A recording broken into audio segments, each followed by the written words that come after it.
What is going on, guys? What is going on, man? Welcome back. Welcome back. Texas Fan of Rehab here, man. Listen, it was a phenomenal game this week, man.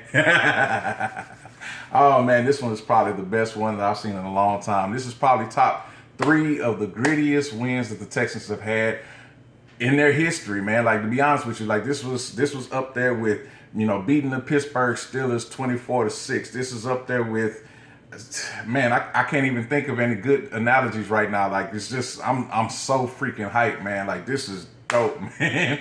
I mean, oh man, I never wanted to play Tealers where them hoes at so much right now, man. I'm having a fantastic day, man. I hope you guys are too. Hey, let's get right into it, man. Let's cover this game, man. The Texans won against the Tennessee Titans, 19-16, man. I almost called it. I was just a little bit off in my pregame prediction, man. But let's just jump right into it, man. First, wait. Hold on. Quick announcement. First. Big shout out to AD and the boys over there behind the H-Town Rundown, man. I got to give you guys a shout out. H-Town Rundown podcast, man. I was the contest winner this week. I won a pair of tickets to the Cleveland Browns game coming up this Sunday, man. So I'm excited to go and represent for the Texans on that. Man, just, again, huge shout out to those fellas over there, man. Their link is going to be down in the description, man. So be sure to check them out. They run a phenomenal operation over there, man. Great content, man. Just, want to show them love, of course, off the top, man. Especially since I was the winner this week, man. So anyway, let's jump right into it, man. This was a gritty week, a gritty win again. This was a win that defined what the coaches were going to bring to the table. To be honest with you, like with no C.J. Stroud and with a complement of other guys that were out, this is something that we absolutely had to do. And then, I mean, facing the situation where we were already down, we were down early in the game. We got our our third string quarterback technically in the game with Case Keenum. This was this is a tall task to ask for, alliteration. This is a tall task to ask for the team to step up and play well. And then, of course, Jimmy went down early. So that was another big blow to the defense. But, all things considered, man, everybody stood up. I mean, the game plan, they made the adjustments at the right time. They were solid. It almost seemed as if they knew exactly what the offense was doing, which was phenomenal. I mean, I'm sure the film study this last week or so was just through the roof. So this was important because we not only eliminated the Tennessee Titans from playoff contention, but we still get another chance to rock to see if we can maintain our own playoff contention as well, especially being that we lost last week. That was important because, at this point, you only got a few games left. You need to get all the games that you can done, get all the victories you can so you can try to, advance past the Jaguars, get ahead of the Colts, and, potentially take the division. It's still out there, man. It's still out there, and things are still kind of looking kind of wonky with how the end of the season is lined up. Shout out to the NFL schedule makers, man, for making that adjustment a few years ago, where the division games are being played heavily at the end of the season, because I think that really kind of makes every game matter now, as opposed to when in the past, guys would kind of sit towards the end of the playoffs, or I'm sorry, towards the end of the regular season, and didn't really matter for those games at the end of the season. So games 15 and 16 were just kind of like just free ticket type of games. You know what I'm saying? So shout out to them for making that happen. But yeah, this is a big win for the coaches, man. I love to see D'Amico stand up and represent as a head coach. Bobby Slowick was competent. Matt Burke, huge shout out to Matt Burke. Now, listen, I can't speak for what he does different from D'Amico Ryans, to be honest with you, but whatever he did worked. I mean, because that D-line was tremendous, man. 7 sacks on the day, man. Like, come on, man. They was hitting that boy. They was hurting that boy, man. I mean, they had him even, been in the backwards position.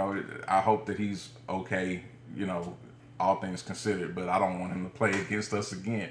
I mean, I'm just being honest with you. Fandom is what fandom is, right? But the defense, man, they stood up. They were if they weren't creating a sack, they were forcing fumbles. you know, attacking them, hitting them. You know, they were all over the place, man. Steven Nelson, shout out to you, man, because he definitely he was one of the shining beacons of the defensive backfield, and of course he got the interception. There could have been another interception in the game, but Chris Moore with a great play over the top, you know, picking the ball away from, I think it was Derek Stingley. You know, those type of games gonna play. You know, you move. I mean, those type of plays are gonna happen, but you know, you keep it moving and you know, play for the next down. But man, we didn't see D Hop show up like we thought we would, and the biggest sign was that we didn't see Derrick Henry at all. I mean, that was phenomenal. He had 20 touches, 10 yards total. Like, that's never happened before in the NFL, man. I don't think people understand the significance of how awesome that stat is, man. This man, Derrick Henry, King Henry, you know, 6'4", 200 and whatever, all muscle, running away from everybody, all of this stuff, all of his career. You saw the stats that was like he had 1,000 yards over the last 5 games against the Texans. So, you know, this was their game plan. This was their driving force behind how they operate. They run Derrick Henry, you know, like a battering ram. And lo and behold, man, the Texans shut that spit down, man. It was, oh, man. I've never been so proud of this defense since, I mean, especially this iteration of this defense, but this defense as a whole, literally since way back to the beginning of the franchise, man, when, you know, that defense was pretty much all we had. I mean, this was such a huge, I mean, I'm sure you can hear it in my voice, man. I was so hyped up about it, man. But the defense stood up, man. Well, all except for Jimmy. He got knocked the hell out. My bad, Jimmy. Man, my bad, Jimmy. But rest up, man. Come on, man. I know you be back fine, man. It's all love, man. You know, these type of things happen. He got a blocker, or sorry, he was making a tackle, and one of his compadres knocked the defender into him and just kind of snapped that neck real quick or whatever. So he took a nice little night rest, man. But it's all good, man. Players fall down sometimes, man. It's all good. You get right back up, come back on out there again, man.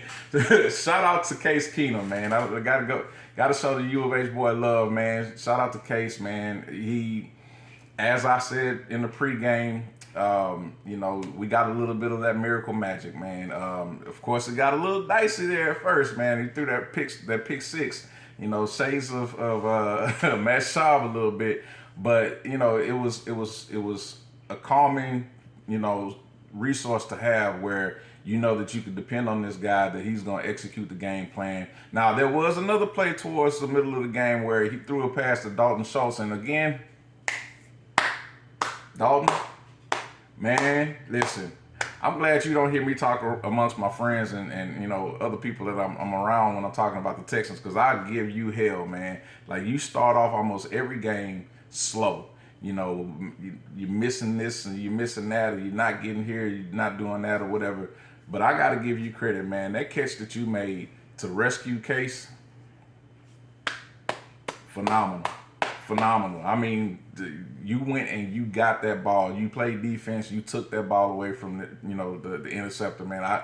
Shout out to you, man. I got to give you love. And you know what? More times than not this season, you made me show you some love. So you know what? I'm going to have to just chill on how I come down on you about some of the stuff that you messing up on. Now, that being said, it was some other cats out there that got, you know, they left some things to be desired. And I'm not going to really get them too bad. But Bobby Trees, I saw you out there, man. Like, you got some things that you can improve on too, man. Like, I want to see that old Bobby Trees, man.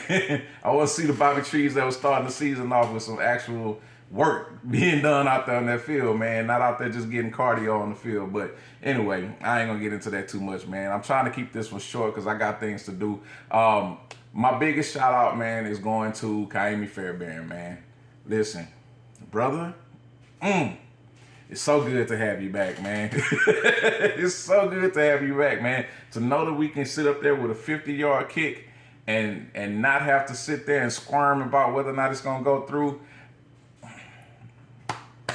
So glad to have you back, man. Like, it's unreal, the nature of calmness that you have, man. And I was sitting there screaming, man, Hawaii. Hawaii for the win. Man, that's such a big, like, again, man, I'm hyped up. I'm sure y'all can see it. I don't know when it's gonna come down, man. I tried to wait a day, but it is what it is, man. I'm still hyped about this win. Of course, we got the big game coming up this week against Cleveland. Cleveland is going to be, just about aligned with us as far as their injury report. I think they actually have the most players on IR for the season, which is crazy because we have a ton of people that have been, in rotation with the injury reports. I don't think that we'll have CJ this week. More and more information is starting to come out about his head condition or the concussion situation that he potentially could have had. Other little dings and concussions down in previous games that weren't identified or whatever. So I think that CJ might sit this one out again. Hopefully we have Case again if that's the case. I see what I did there. But we want to be able to bring the same type of power and attitude and significance that we played with in this game to that Cleveland Browns game, because this is going to be every single game from this point forward is going to be kind of a make or break game as to determine whether or not we make it to the playoffs. And I think that we got to give it our all, man. I mean, I know that we're shorthanded, but we still got to put out our best representation of what we have on the field. And man, if we can get to the playoffs, man, like, we've already surpassed all expectation. I think I had expectation for 7 wins. Most people that I know had an expectation of somewhere between 6 and 7 wins. So we already are working with house money. But man, if we can get to the playoffs, man, oh man, I think D'Amico is already a shoo-in for Coach of the Year. I can't see how. I mean, I know that there's other good coaches that are out there. Cleveland Browns coach can be considered for Coach of the Year. Miami Dolphins, Dallas Cowboys, whoever. But I think that D'Amico is definitely a shoo-in for the Coach of the Year, considering what this team has been for the last couple of years. And this is his first go at it as a head coach. So I can't see how they would not give him that reign. But like, we get to this playoffs, man, it's done. I mean, it is what it is. It's got to be given to him, man. And I pray that CJ has great health coming back, man. I want him to take care of his head and as Beast Mode would say, take care of your chickens. You know what I'm saying? We want to make sure that everything is right with him before he gets back out there on the field, because we want to have him, we want him to have a long, healthy career. We don't want any Andrew Luck type of stuff where he's cutting it short too soon. Man, I don't know what else to say, man. I'm hyped, man. We got Indy coming up in a couple of weeks. We have Tennessee coming up. I'm sorry, Indy coming up at the end of the season. We have Tennessee coming up in a couple of weeks. So we got to see these boys again. And I didn't even touch on this, man. Yeah, y'all got to put them uniforms away, man. We closed it out just right. They only had 2 games this season where they wore the uniforms, the old Oilers jerseys. And the second game was against us. They played against Atlanta with those jerseys on at home. So we got to close it out right, man. I don't want to see them bring them out no more, man. It was dirty that they did us like that in the first place. But they also tried to, like I said in the pregame, they also tried to throw, I mean, we got all kind of shade thrown at us, man. I mean, it is what it is. The franchise owns the uniforms and the IP and all of that stuff. We get that. I mean, whatever. The city, I was old enough to remember how the fallout went with the city and Bud Adams and all of that stuff there. It was trash. Of course, we did turn around and actually get a team and gave basically the same demands that Bud Adams was asking for. We gave that to the new franchise. But I'm going to tell you like this, man. If you got an old girl that's giving you problems and she's demanding all of this stuff, you still might give that stuff to the new girlfriend, because you know what? Rose-colored glasses, it's a different light, it's a different attitude, all of that stuff there, it just looks different. So, you know what I'm saying? Bud just had to go, man. If he wanted to go, bounce, chunk deuce, whatever. So he had to go. It took everything with him. Hey, cool. So it is what it is. Tennessee fans kind of look like folks that's stepping in on a fight that ain't got nothing to do with them. You know what I'm saying? So our beef with the franchise per se as fans of Houston or whatnot. Our beef with the franchise got nothing to do with Tennessee fans. Like, they just the little outside babies. They got nothing to do with this in the first place. But Yeah, they smeared it in our face, man. They had a retirement ceremony for Billy White Shoes Johnson. He never even played in Tennessee. Whatever. They had Earl Campbell out there on the field signing T-shirts and jerseys and kissing babies. They had they had a couple of the guys that played for the Tennessee Titans as well as the Houston Oilers or whatever.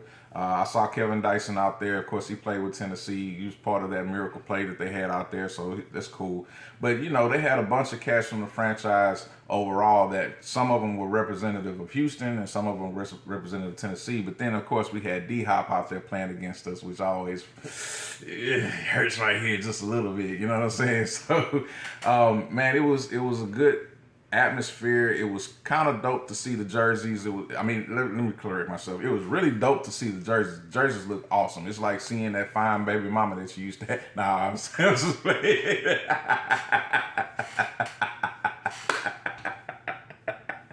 I was just playing, man. Nah, the jerseys look good.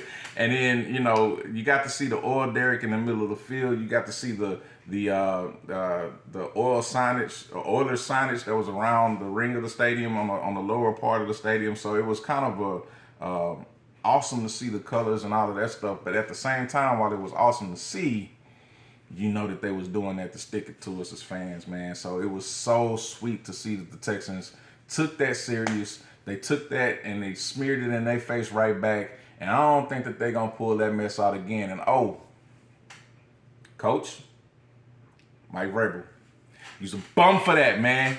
Goofy, looking out there trying to dress like Bum Phillips, man. You got the Stetson on. You got the cowboy boots on, the way too tight pants on. Cut that crap out, man. You got me about to cuss, man. Cut that crap out, man. You out there looking goofy, dumb as hell. Don't do that crap no more, man.